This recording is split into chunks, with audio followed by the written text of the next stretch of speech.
Bismillahirrahmanirrahim. Rahimahullah wa nafa'ana wa bi ulumihi bidari amin.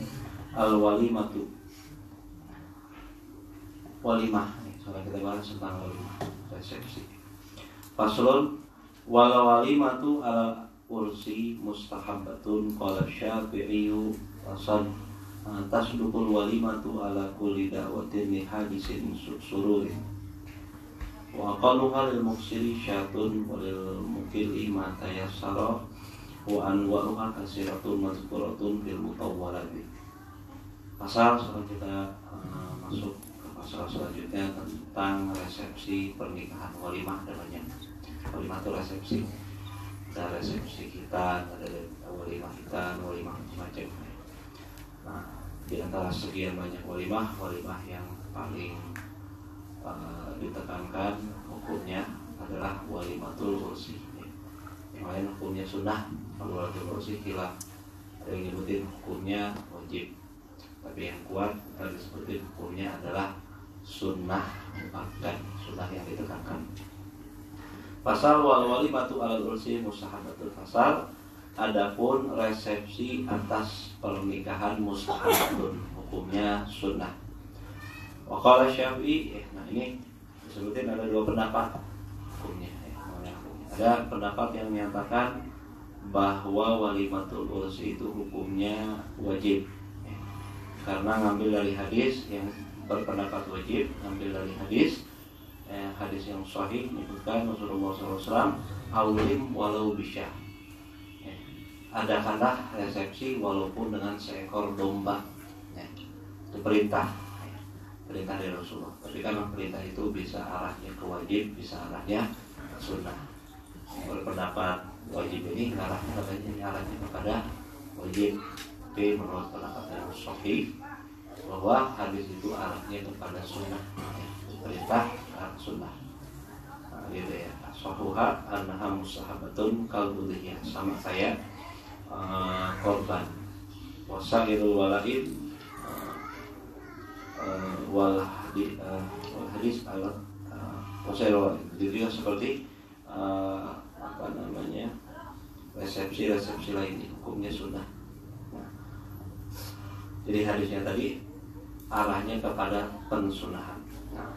Kalau Imam Syafi'i berkata tasdukul walimah, mencakup walimah itu ala kulli da'watin, atas setiap ajakan, atas setiap undangan. Undangannya untuk apa? Liha disin suruhin, untuk suatu kejadian yang membahagiakan, senang, bahagia. Ada orang lama, mungkin keluarga kita lama nggak pulang datang, walimahan. Ada misalkan mau berangkat haji, walimahan, pulang haji, walimahan, anak lahiran, walimahan. Nah itu bisa, itu mencakup segala acara-acara resepsi karena suatu kejadian yang menyenangkan, yang membahagiakan. Yang dimaksud di sini kita bahas walimatul ursi, itu resepsi pernikahan. Wa qalluha lil muksir, adapun minimalnya resepsi itu untuk orang yang banyak. Orang yang banyak maksudnya orang yang kaya, orang yang berkemampuan, punya materi cukup. Syah, itu syah itu satu ekor domba, ngadain dengan seekor domba udah jadi yang mampu. Tapi di kita mah banyak, insyaallah. Itu ngomong muksir minimalnya untuk orang yang mampu seekor domba. Walil mukili mata yasra, sedangkan bagi orang yang mukil yang sedikit materinya, nggak mampu, mata yasra, ya seimkannya aja, apa yang dia bisa. Kalau bisa satu ekor domba, mungkin ada ayam, potong ayam, ya silakan, apa yang dia bisa aja. Wa anwa'uha kasiratun, adapun jenis-jenisnya, jenis-jenis walimah ini kasiratun, banyak. Mazkuratun fil mutawwalat, itu disebutin dalam kitab-kitab yang panjang pembahasannya, di kitab-kitab besar. Walimah itu banyak. Wal ijabatu ilaiha, adapun menghadiri, menjawab artinya menghadiri undangan tersebut. Ai walimatul ursi maksudnya menghadiri undangan walimah urus, resepsi pernikahan wajibatun, hukumnya wajib ya. Jadi kita diundang nih untuk walimatul urus ini, untuk resepsi pernikahan, akad nikahnya ya. Yang dimaksud di sini akad nikahnya ai fardu ainin fil asah. Menurut pendapat yang paling sahih, hukumnya adalah fardu ain. Kalau diperintah, kalau kita diundang ya datang gitu ya. Wala yajibul aklu minha fil asah. Namun sekalipun wajib datangnya, wajib menghadirinya, nggak wajib untuk makan dari acara tersebut. Kan disuguhin tuh, wajib nggak makannya? Nggak wajib. Yang wajib itu datangnya. Yang wajib datangnya. Amal ijabatu li ghairi walimatil usri, adapun menghadiri undangan selain undangan resepsi pernikahan min baqiyatil walaim, daripada resepsi lainnya, falaisat fardu ain, maka hukumnya tidak fardu ain, artinya fardu, bal iya sunnah. Tetapi menghadiri undangan lain hukumnya adalah sunnah. Sunnah itu selama di situ undangannya nggak ada mengandung dosa ya. Misalkan undangan apa hitam ya, ada dosanya, tapi bisa aja kan walimah urus ada dosanya, mungkin ada dangdutan ya. Ada apa dangdutan, buka aurat, erotis, segala macamnya dosa. Nanti menghadirinya bisa jadi dosa ya, haram gitu ya. Kira-kira di situ ada haram, misalkan perkumpulan apa segala macam. Kadang-kadang orang yang waromah ya, hati-hati banget masalah ini ya. Wa inna ma tajibu ijabata dakwah li walimatul ursi, adapun diwajibkan untuk menghadiri undangan resepsi pernikahan itu, autusanu atau disunahkannya, li ghairiha untuk selain selain walimatul urus, bisyarat, syarat wajib atau sunnah. Wajib hadirin undangan walimah pernikahan, dan sunnah disunahkan untuk menghadiri undangan selain walimah nikah ya. Itu dengan syarat, bisa wajib bisa sunnah dengan syarat. Apa syaratnya? Alla yakhussodai al-ainiyah bidawah, tidak mengkhususkan si pengundang tadi orang kaya aja dalam undangannya. Silakan hadir yang kaya-kaya aja ya, yang nggak kaya jangan hadir, jangan dikhususin gitu. Kalau baru wajib, kalau kira-kira nggak dikhususin baru wajib. Kan umumnya sih insya Allah nggak dikhususin ya, siapa aja kerabat, yang mungkin kerabat kenal ya diundang-undangin. Tapi kadang-kadang bisa terjadi tuh yang diundang cuma orang-orang mampu ya. Nah kalau kira-kira diundang orang mampu ya itu wajib, sunnah juga, kita boleh motor kita dan sebagainya. Wajib buat walimatul urus, kalau nggak dikhususin buat orang kaya doang. Wajib sunnah untuk hadirin acara-acara lain itu ya. Kapan? Kalau nggak diteruskan khusus untuk orang kaya gitu ya. Nah balian umum, akan tapi si pengundang tadi mengundang mereka, mengundang orang kaya, wal fuqara juga orang-orang fakir. Jadi diumumin maksudnya. Baru wajib ataupun sunnah, wajib untuk walimatul ursi, wajib untuk walimah lain, sunnah untuk walimah lainnya kalau memang diumumkan untuk fakir juga untuk orang kaya. Wa an yad'uhum fil yaumil fil yaumil awal, dan mengundang mereka di hari pertama. Syarat pertama yang diwajibkan itu di hari pertama aja. Kadang-kadang ada yang resepsi pernikahan, pesta pernikahan itu bisa berhari-hari ya, sampai seminggu, pernah dengar sampai sebulan apa ya. Makanya banget harus banyak duitnya ya. Tiap hari sampai 1 bulan pestanya. Nah, wajibnya cuma hari pertama ya. Gitu.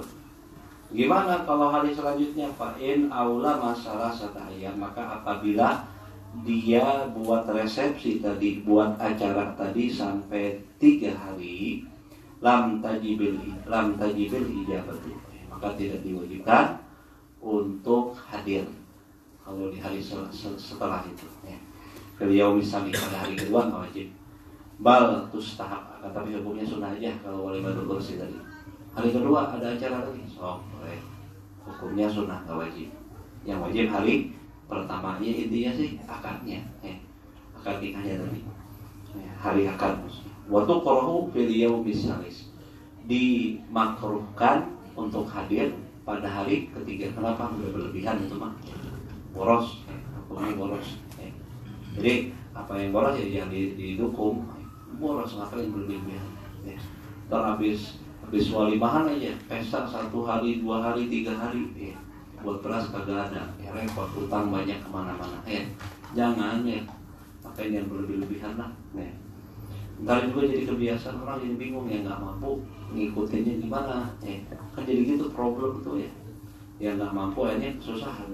Makanya kata tetangga bulan walimahnya 3 hari, seharinya bangsa 50 juta, 3 hari 150 juta.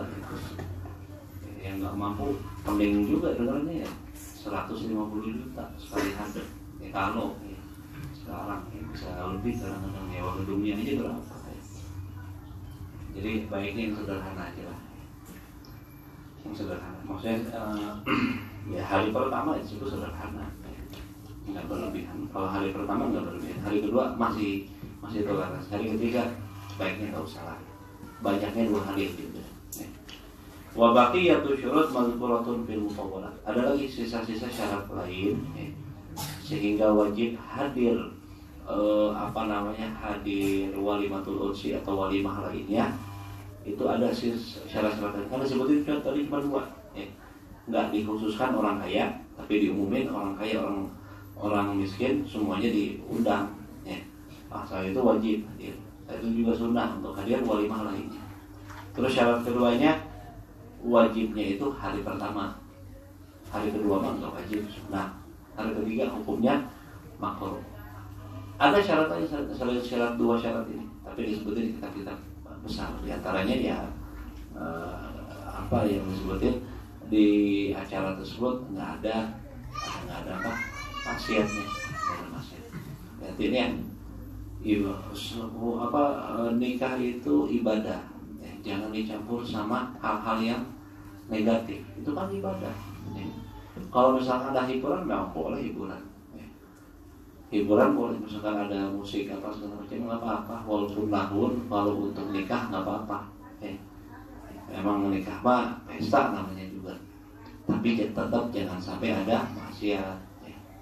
Ntar pakai dangdutan, buka aurat, kemana-mana tuh auratnya. Ikut ntar ibu-ibu joget di situ, bapak-bapak ikut joget di situ, ya Allah, ini malu aja. Nikah tapi diisi sama hal-hal yang demikian, nggak pantas raya. Sekarang ada opsi-opsi, sekarang ada kan hantu-hantu, alangkah baiknya pakai kayak gitu. Kalau kaya dikit undang Habib Syekh mah enggak, kalau mampu mah ya. Memang yang sekampung, jadi orang sekampung senang nih apa-apa, sholawatan berkah insyaallah. Jadi jangan sampai ibadah kita tercemar dengan maksiat tadi, kelihatan. Kalau misalkan hiburan-hiburan nggak apa-apa, memang nikah itu identiknya apa? Walimah itu identiknya dengan pesta senang, bukan kuburan. Ada satu cerita orang di pernikahan diem, nggak ada acara, nggak ada. Ini acara nikah atau acara perkuburan kata ulama, acara ngumpulin orang atau acara nikah nih. Maksudnya nggak pantas, ayo pukul rebana, pukul ini disuruh sama ulama. Nggak apa-apa, karena memang nikah itu senang, nikah itu senang, nggak masalah. Selama bukan koridornya, jangan sampai ada pemaksiatan. Wa qauluhu, adapun ucapan musannif ila man adzar, kecuali orang-orang yang ila min uzri, kecuali dari uzur. Aimaniun minal ijabati walimah. Kecuali orang yang nggak bisa hadir tadi karena uzur. Uzur itu seperti apa? Ada penghalang untuk hadir walimah, ka'an yakuna fi maudhi'i dakwah man yata'adza bihi man. Seperti misalkan di termasuk uzur itu, maksudnya dia nggak apa-apa nggak hadir walimah kalau ada uzur mah. Apa contoh uzur itu? Seperti misal di tempat undangan tadi, di gedung undangan misalkan, atau di tempatnya deh, tempat nikahan tadi, ada orang-orang yang bisa terganggu dengan dia. Kalau dia hadir bisa terganggu, ya sudah, nggak hadir nggak apa-apa. Entah terganggunya apa, ya macam-macam mungkin ya. Allah alam yang sebutin begitu. Aula tariku bihi mujalasatuhu, atau nggak layak bagi dia untuk duduk di situ. Misalkan orang terhormat, ulama apik, ulama yang harus jaga harga diri, harus jaga haibahnya. Tempat tersebut rasanya ulama itu nggak layak duduk di situ. Ada keadaan-keadaan tertentu, ya dia nggak hadir nggak apa-apa, gitu ya. Wallahu a'lam. Tinggal saja di sini disebutkan. Ntar kalau kajian yang panjang tentang walimah ya adanya di antaranya kita besar kayak di Anah di Fathul Mu'in ya. Sini pendek aja. Ya, kesimpulannya walimah hukumnya sunnah. Ada yang nyatakan wajib. Jadi tapi sekalipun sunnah hukumnya sunnah yang muakkad, sunnah yang ditekankan. Karena adanya hadis tadi aulim walau bisyah, walimahlah walaupun dengan pakai 1 ekor domba sekalipun misalnya, nggak apa-apa.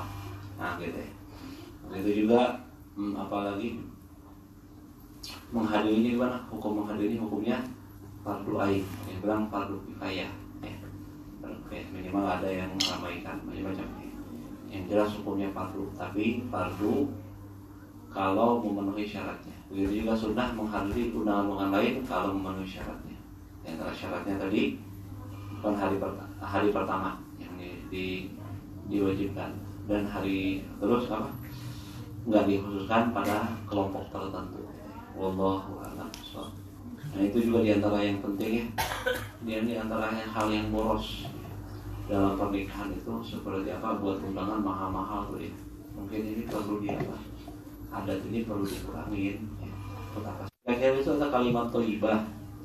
Ada assalamualaikum warahmatullahi wabarakatuh. Wah, berkata Sayyidina Ali, doa Sayyidina Ali ketika doa Rasulullah ketika menikahkan Sayyidina Ali dengan Siti Fatimah begini ya. Dia romantis ceritanya katanya. Ya. Nyetak itu dengan kalimat-kalimat tersebut macam-macam. Habis itu dibaca, kadang-kadang orang malas baca. Saya mau baca panjang-panjang ya. Paling melihat undangan bagus sih hadirnya. Itu doang udah. Baca sampai beres jarang kecuali orang yang gabut kali dibaca beres kali ya. Nah, jarang yang baca beres itu jarang. Buat apa ya sudah.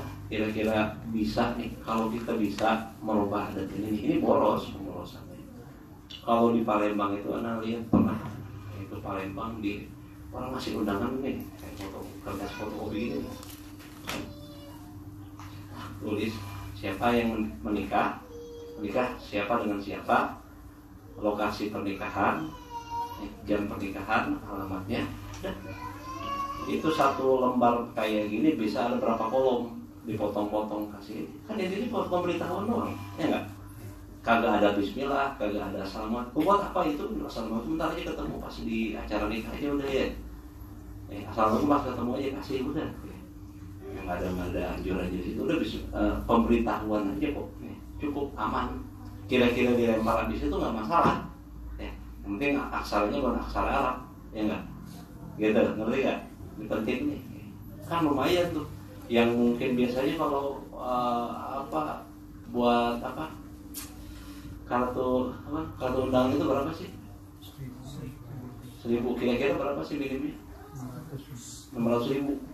Lumayan ya, buat daging dapat berapa kilo lagi tuh ya? Kira-kira kalau buat pakai fotokopi gini, fotokopi paling berapa sih? 10.000 beres kayaknya. Banyak banget. Kan dipotong-potong, bukan selembar-selembar. Potong aja. Ini mungkin bisa 1, 2, 3, 4, 5, 6, 7, 8. 8 undangan satu kertas berapa fotokopian? 100 perak? Hah? 200? Hah? 50 perak? Tuh banyak. Sekampung kalau nggak minta izin ke masjid, minta undangin bisa aja. Yang penting mah kalau makan enak, puguh di hari enak aja lah. Dagingnya enak, rendangnya enak, puguh itu mah makan. Ya. Kalau buat undangan buat apa? Bakal apa ya? Gitu. Ini hal-hal yang boros yang nggak puguh, nggak guna. Gitu ya. Dan perlu dipangkas itu. Juga kesian jomblo-jomblo yang mau nikah repot sama biaya, Akhirnya ketimbuhan banyak banget biayanya, harus ini banyak ya. Pogo mendingan kalau buat apa? Cincin emas yang mahal, ya jelas pakai itu ya. Mahal-mahal juga misalkan 10 gram 20 gram ya nggak apa-apa, dan nggak boros ya, kepake. Atau buat makan pada hari pertama nggak apa-apa ya. Enak-enak bagus, namanya juga itu sedekah kok ya, nggak masalah ya. Mewah-mewah dalam makanan oke. Nah, atau misalkan dalam mahal gitu deh nggak masalah, bagus ya, berkah juga ya. Tapi kalau dalam hal itu nggak gunanya ya. Wallahu a'lam.